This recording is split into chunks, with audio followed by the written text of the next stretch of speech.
My name is Roche Watson. This is Danielle Jones. And this is Dr. James Catavinas. We are doing a case study on meningitis for Bowie State University's Advanced Pathophysiology course. Our case study is reviewing a patient's case. Her name is Cheryl Jackson. She's a 25-year-old African-American female who presented to the emergency department with disorientation and fever and hypotension. Her boyfriend, with whom she lives, brought her in complaining that she had just not been right for a half a day. Immediately, the MDs performed an LP, a CSF was obtained, and she was admitted to the ICU.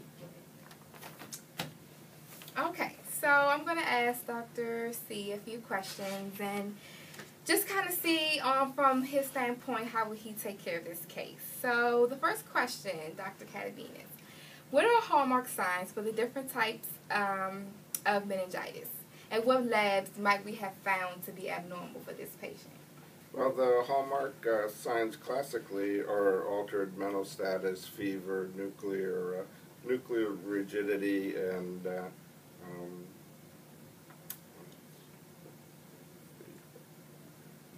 those three primarily. Mm-hmm. Usually it's acute onset with acute onset of change in mental status. Usually the progression is short-lived, usually acutely over 24 hours. So someone should seek medical care immediately when the symptoms come on. Okay.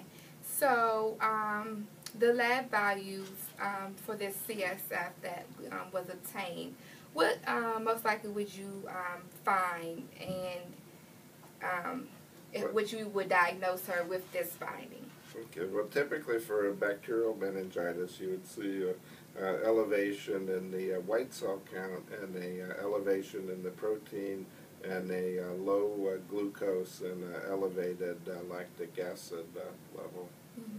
What would you find in viral meningitis? Viral meningitis, usually the protein may be elevated, but the white cell count is not quite as elevated as in a bacterial meningitis, and the glucose levels are not typically low. And what are the long-term effects of, a person who has bacterial meningitis? Well, the effects can be devastating at times.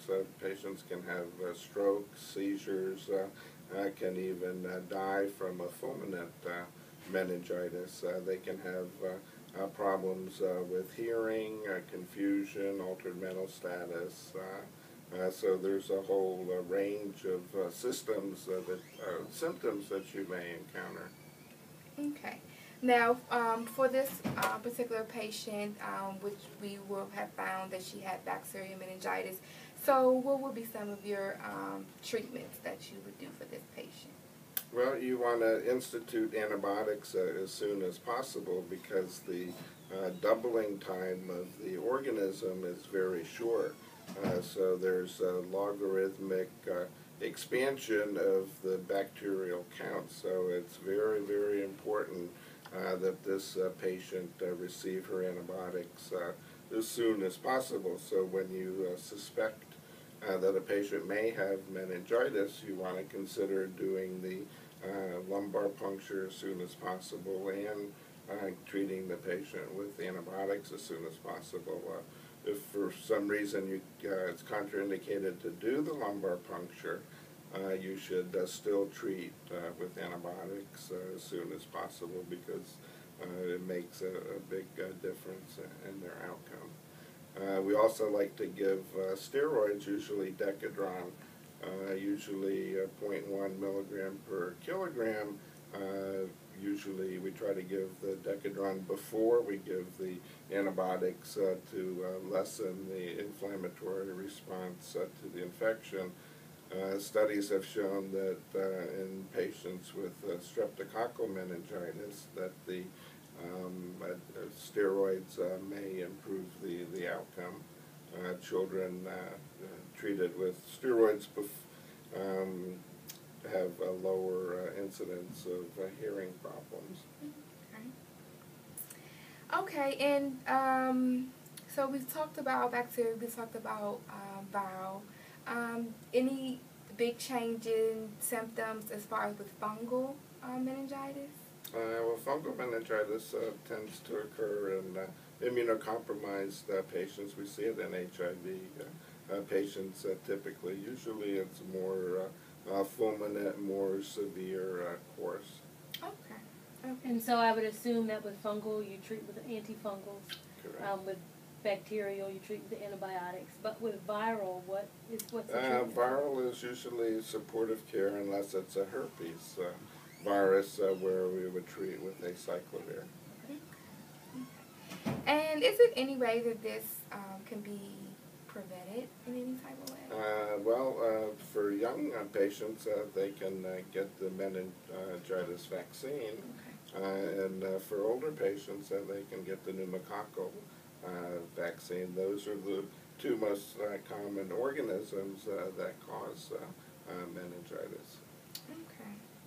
And does meningitis have an impact financially on this ICUs or this ICU in particular? It's very expensive, obviously, to treat, and is it anything that some people may over-abuse when we treat meningitis, or, you know, it doesn't really have, it's no different financial impact than any other thing? In addition, is it more expensive than, say, your trauma or, you know, your cardiac patient? Well, it depends on the severity of the meningitis, but it is very expensive to treat. The patient has to be admitted to the intensive care unit, has to receive a lot of antibiotics, a lot of medications, a lot of lab work. And if the course is severe, they may spend a long period of time in the intensive care unit. They may require to be on a ventilator. They may need vasopressor support. So the financial circumstances can be devastating to the family and the patient. The patient may not recover, so they may have a chronic disability that they have to live with, which is going to impact the patient and their family and loved ones. So it can be very, very devastating. Okay. Now, the last question that we have, how do you think that nurse practitioners could play a role in Meningitis management, prevention, and care? Well, I think the role of the nurse practitioner would be wonderful in preventing this.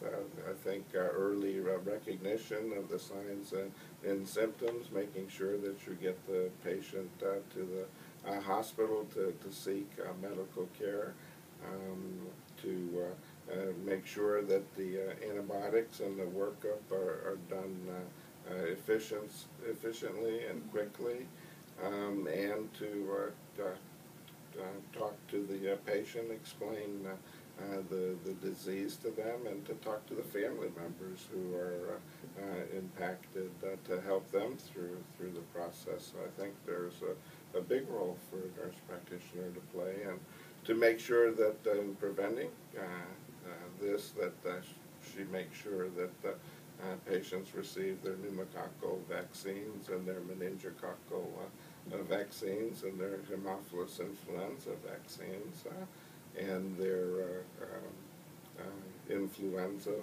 vaccine as well. So I think there's a huge role for nurse practitioners. Very good. Thank you.